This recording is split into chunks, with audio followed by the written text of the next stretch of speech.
Guys, welcome back to the channel. How you guys doing? I hope everybody's doing good. I hope everybody's trout season is going well. The reason for this vlog or this clip is just to come on here, give a little bit of a shout out to all my subscribers, to show you guys what I've been doing out there on the lakes with my poles, talk about my power baits, things like that about trout season and how things are going. First things first, though, like I said, I wanted to do a shout out to all my subscribers out there. I know that it's been pretty hard to communicate with me. You guys leave comments and I don't get back right away, which I know I've told you guys before. I'm gonna try to get back as soon as possible. Excuse the stuff in the back. I'm going to try to get back to you guys as soon as possible. I'm going to try to be more on it. It's just I'm going from work to YouTube. And sometimes when I'm at work, I don't really get on my YouTube stuff. I don't really focus on it. I just get busy into work. And then on the weekends, I go out fishing. So when I can. And then I'll just be like posting a video and your guys' comments, old comments will pop up and I'll be like, oh my, I haven't got back to you guys. So I want to apologize on my behalf with that. And I hope that this explains why I've been the way I have. But I definitely will get back to you guys. Don't forget to leave comments. I will answer them. The things that I have been doing lately has been trying to make sure I spread out my trips, because I know that these lakes, they're not the same as they used to be. They're not $10. There's few lakes that are still like that, but they're not like they used to be. They're about $30, $25, sometimes $40 to get into these lakes. And it gets a little challenging with the money wise. So if I haven't brought enough content to you guys, I'm sorry about that. I'm just trying to build up my finances so I can get out there, and so that mainly I can take care of the priorities here at home. But I also wanted to let you guys know that I appreciate your support. I appreciate every single like and subscribe, every single person that leaves a comment. I thank you guys so much. It's helping my YouTube ventures grow. How I say is like, I'm trying to get to 1,000 subscribers. If you guys could help me with that, you don't have to help me with it, but I asked your guys' help to spread the word about my channel and just to help me out so I could bring a lot more content to you guys. What was the other thing? I wanted to also tell you guys about these lakes. The only 2 lakes I've been going to. I did try Fisherman's Retreat. When they first stocked, it was like that little. Now they're putting like some decent ones. So I'm going to try to get out there and do a video on that. Santa Ana has been the beautifulest lake. I mean, I was pulling in 4-pounders. The littlest ones that ever I've pulled in at Santa Ana is probably like a 3 to 2.5. But they're like this. No joke, chunkers. So Santa Ana is the most lake that I really love to do my videos at now. And Jurupa. Jurupa is because it's cheap. Not just that it's cheap, it's also local. It's also a nice local lake to just relax, be there with my wife, and just local lake that just to calm down. It has a park. It has activities there. You could walk around. It has a walking trail. It has a water park during the summertime. It's nice. It is really nice. It also has a bait shop. So if you forget baits or what, they sell power baits, hooks, live bait, worms. It's really nice. It's good. And they also sell fishing license too as well. So say you guys are out there and you're like, hey, I want to go to Yucaipa. It requires a fishing license. Bam, you can hit Jurupa's little store up and they'll do you a fishing license. The price on that is probably like $50, or is it? I think it's about $55. I think it went up, but Not too sure how much it is for the yearly one. I think it might be for a lifetime one. I think it's close to like 100 and something. Not too sure. You could get out to your local sports shops and try to find out online too as well. With that being said, guys, my trout season has been doing okay. I don't want to say it's great because I do have stumbles. I do have where I catch none. And I'm trying to be the type of person to post, even if I skunk out, to give you guys a view of the lake. Or if I just catch one or catch two. It doesn't matter on the catches. I came to realize that you guys don't care about just the catches. You guys want to know about what I'm using, how I'm setting my poles up, the views of the lake, how much it is to get in. Do you have to pay for parking? A lot of those comments have been coming about.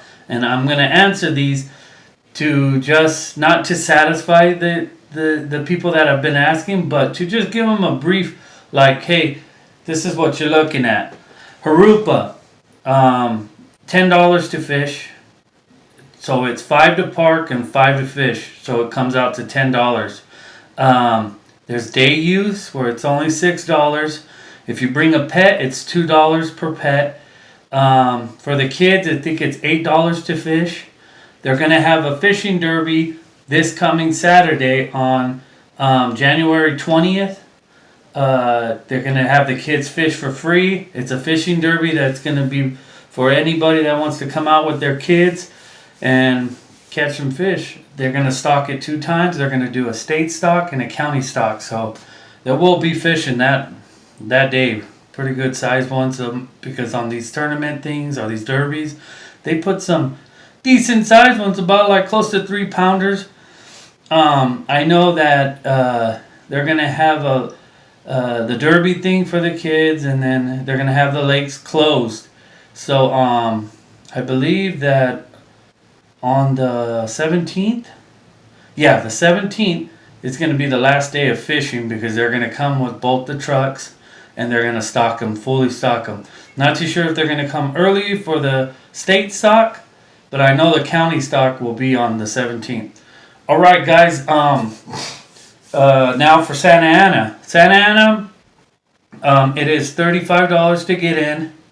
It is, you can do overnighter, which is like close, it's about $100 for an overnighter. So you go Friday, stay overnight, you stay Saturday until about 4 p.m., almost 5 p.m., and they kick you out. It's a good deal.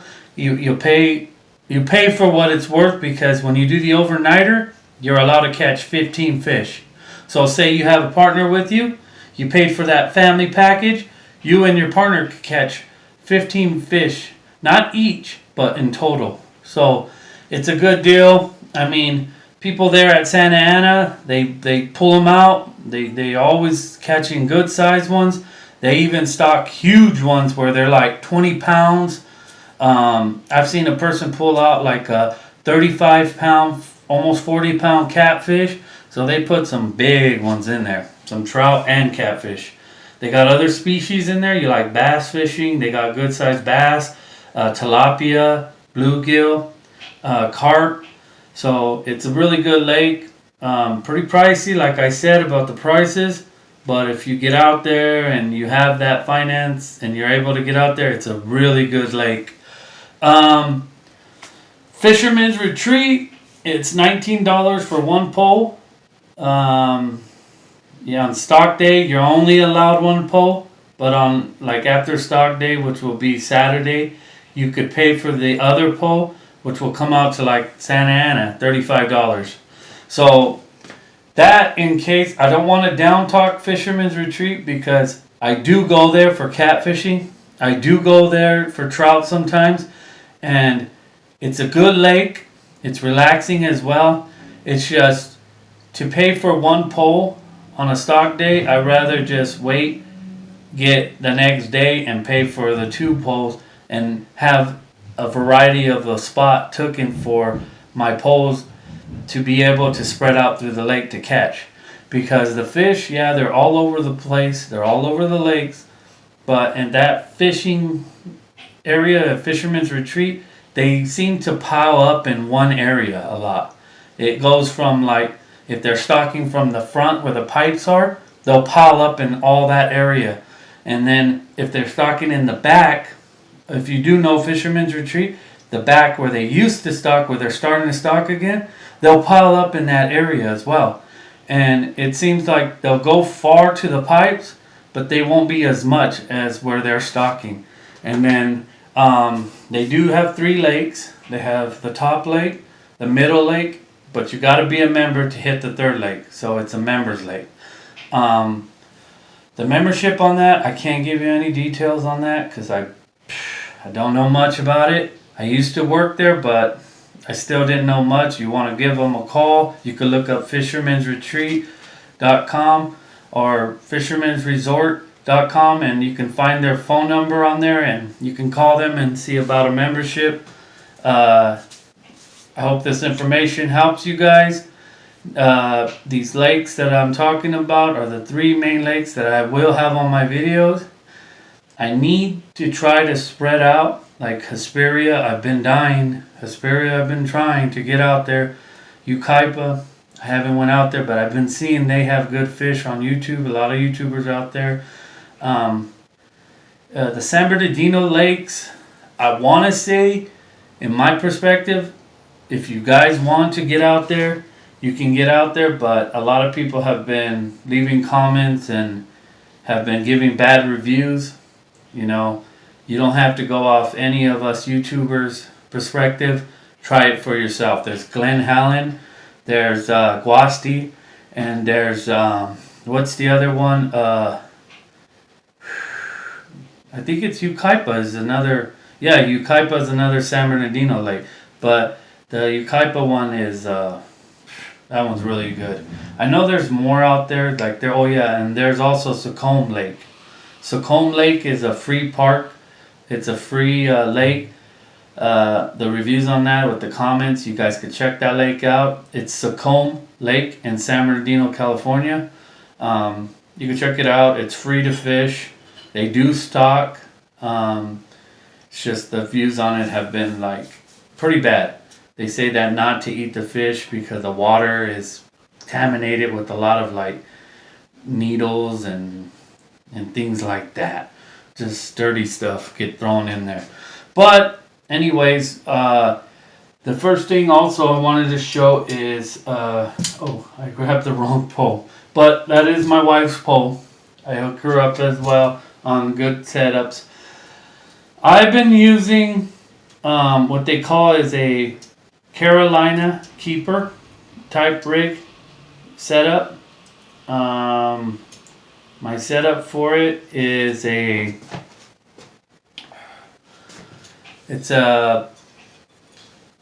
gonna say it's probably about like 5 pound to 6 pound test, maybe 5 pound. It's 5 pound test, 5.5 pound test. That's what it reads off my reel. I gotta let me adjust this a little better for you guys, so you guys can see. Let me back you guys up a little bit right here. Okay, now I got my sink weight, and then I got my Carolina, the Carolina keeper right here, where I can adjust the leader lines, and I got a 16 size treble hook. I prefer 16 size treble hooks because they're more easier for the fish to swallow. They won't hit the hook and fill it in while it's in their mouth and spit it out right away. They'll actually swallow the bait and get a good set. For when you set the hook, it'll get right down in their throats, or sometimes even right here on the sides of their mouth. So it'll be a nice setup. A lot of people like to use the mosquito hooks. Don't get me wrong. I used to use the mosquito hooks with the jigging power worms. And there's a guy that I talked to. He's a very good fisherman. He does it a lot at Santa Ana. If you guys know his channel, it's Pescado Manual. He gets out there with mosquito hooks. He does size 8 mosquito hooks, and he throws on some power worms, some Berkeley power worms, chartreuse color, and then he uses the fluorescent orange type color, and he has a very good YouTube channel. He does explain more, but if you want to look him up, his name is Biscal con Manuel, and really good guy. Shout out to him. With my setup though, I have different setups. I have the Carolina Keeper, and then on this one, I just have a regular setup. It is my wife's pole. I do want to get more of those Carolina Keepers though, because they are awesome. They work good. I have a sink weight. Both of them have a 1.5 pound sink weight. Yeah, 1.5. And then I have about, let's say, 16 to 17 inch leader line, and a size 16 treble hook as well. I have her poles set up regular, setups, no Carolinas on them, and then mine have the Carolina Keepers on them. And the reason for that is because when I went into a situation with my tackle box, I must have lost some, used them, threw them out. I don't know what, but I had only 2 left. I hooked mine up, and then my wife decided to start fishing with me again. So I started hooking her poles up again. She took a break for a while because she wanted to do stuff around the house and kind of get some decor stuff to get the house looking different. She has a YouTube channel. If you guys have wives that love organizing, decorating, her YouTube channel is Nancy Martinez. You can look her up on YouTube. She really good YouTube channel. She's out there in the lakes with me doing vlogs as well, viewing the lake and doing things that I should be doing, but I'm too busy setting up my poles and getting too excited for the fish. So I needed sometimes take my time, get out there and show you guys, which I am gonna start viewing for you guys. But yeah, these are my setups. The next thing I want to talk about is power baits. Most people use jigging. So, if you're doing jigging, there's a lot of YouTubers out there that do talk about jigs, like Sea Spanker. What else is it? There's another one that I watch, All In Fishing, Custom Baits, Golden State, and there's so on and so on. There's even a friend of mine. His name is Junior 503. He's a really good explainer too as well about his jigs and how he's out there jigging. He's catching some really good fish out there. Diamond Valley, he gets a little bit more farther than me, like Biscal con Manuel, Sea Spanker, Custom Baits. They get out there and they spread their channels to different lakes and different kind of jigs and things they do. So if you guys want to check that out. Me, I'm a power bait guy. I like to bait and weight, and it's been working for me. I've been fishing for about 4 years. So let's say I've been fishing longer, but really doing YouTube, it's been 4 years, almost 5. So what I've been using is chartreuse garlic is that one right there has been working this year. Garlic power bait is always a must. Everybody knows about the garlic power bait. It's the avocado color. What else? Corn yellow has been working. To this year, I haven't heard much reviews on the corn yellow, but it does work. It does catch fish. What else? Regular chartreuse bait works. There's another one, orange. The orange has been really working at Santa Ana. It has its days where it'll go from orange to chartreuse to a off color of orange. That's like a lighter color of orange. It's a weirder color. I don't know how to explain it, but a lot of guys use it on their power worms. There's what else has been hitting? Oh, hippie power bait. Now, this power bait I did want to explain. The hippie power bait, everybody when I tell them that, they're like, what is that? It's a mixture of baits. It's something Brooklyn Power Baits came up with. They got a few mixtures of baits out there. They have the tequila lime, they have the tequila salt, they have the what's the other one? They have the sunrise. They have the clown, the what is it called? Yeah, I think it's called circus one. They have spring green. They have what's the other ones that I got from them? The new ones.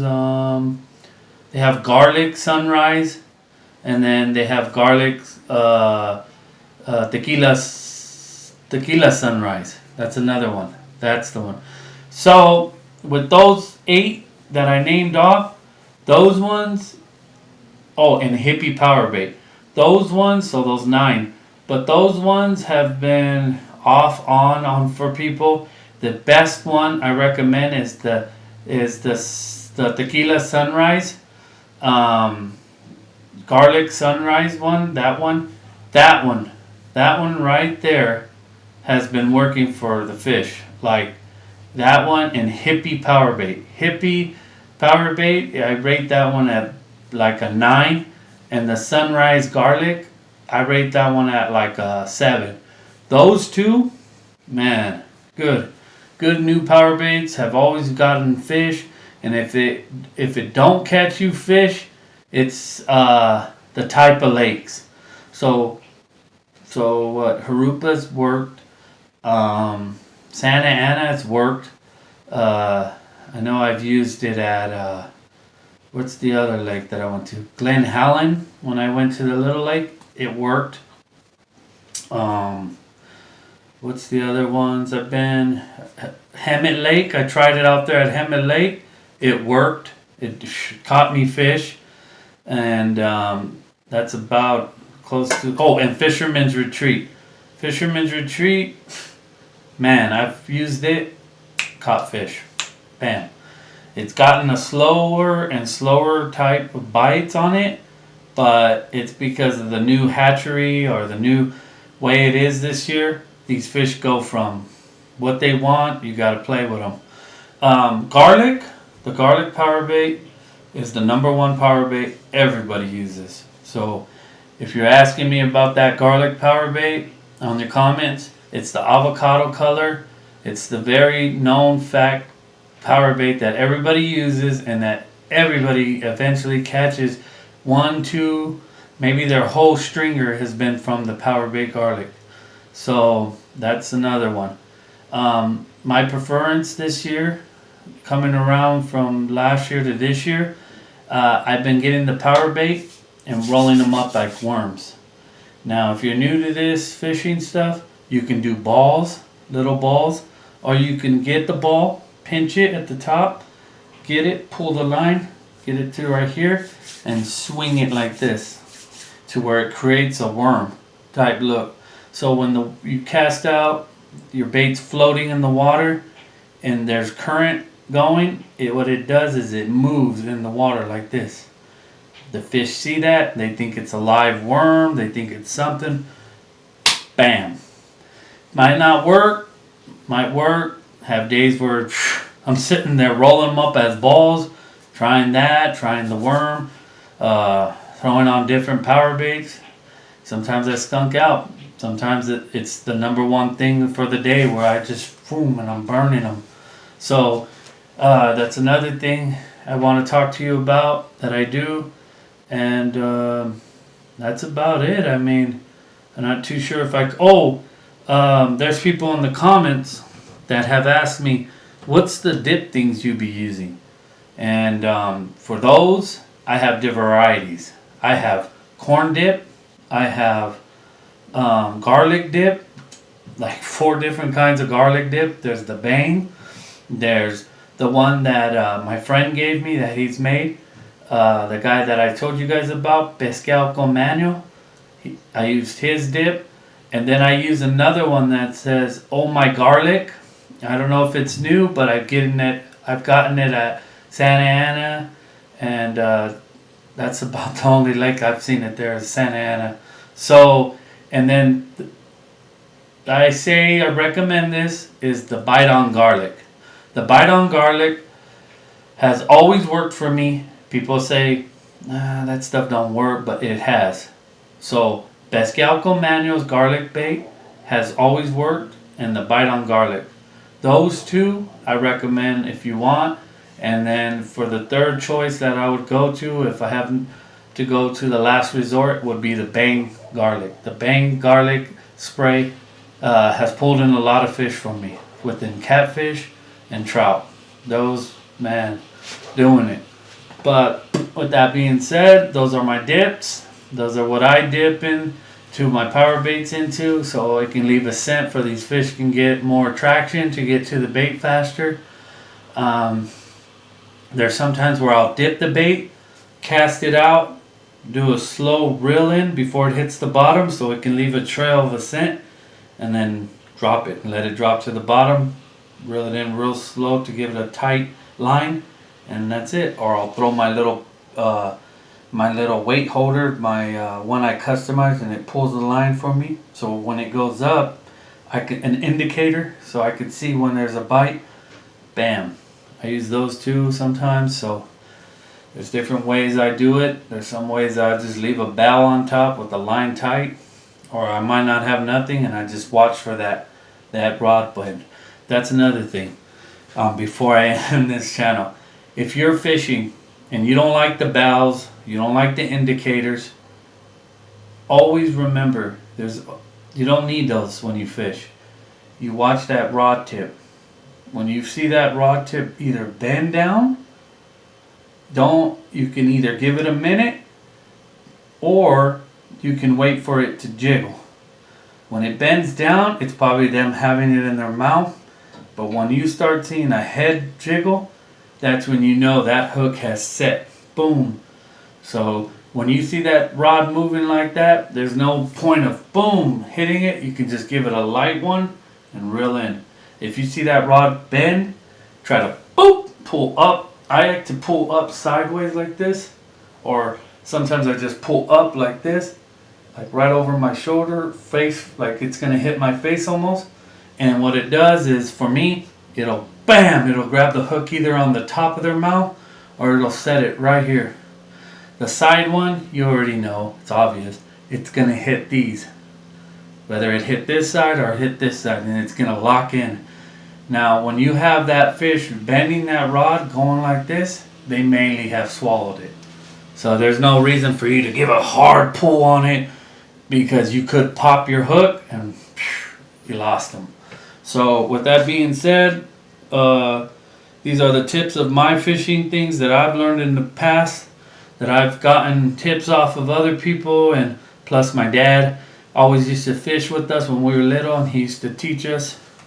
He used to tell us, how to set hooks and how to bait the poles and things like that. So just that's everything I got for you guys about the lakes, about my setups, about my baits, and about the size hooks I use, weight sizes I use, leader lines. The leader line for Harupa, I would recommend you to go to 14-inch leader line to probably a 16-inch leader line. If you guys have been at Harupa and caught in bigger leader lines, like 2 feet to like long leader lines, hey, maybe there's something I don't know. But I've always caught in with about 14 to 16 feet, at the most 18-inch leader lines. So Santa Ana, it varies, but I've never used a 14-inch leader line there. I've always used from 16 to 18-inch leader line, and it's always worked for me. Various of different kind of leader lines. You gotta go off of your. Look at orange juice my wife made. Very good, love. Very good. But yeah, so Glen Helen, I haven't been there. Not this year, but I see a lot of people's YouTubes. Like I said, I'm a YouTuber and I watch other YouTubers to get tips. But Glen Helen, I know that they've been using about a foot to probably like maybe 17 to 2 feet inch leader lines. For what reason? They've been biting off that type, and it's been working for some of these YouTubers. I need to get out there. I need to start maybe trying it, but I just haven't got up to these San Bernardino lakes because a lot of people have been, answering my comments that I leave them and telling me it's not the best this year. It's not the best. The water's very dark, mercury. The fish are very frantic-y. You'll get days where you catch, and you'll get days where you just won't even catch a fish for weeks and weeks. Maybe even a month of them stocking, you'll be like, hey, where did the fish go? I don't know, but with that being said, you got to try it out yourself. Maybe if I'm wrong, leave me a comment on that, and that's about it. It's everything I could think of. So, you guys, I hope you guys enjoyed this video. I hope I explained, I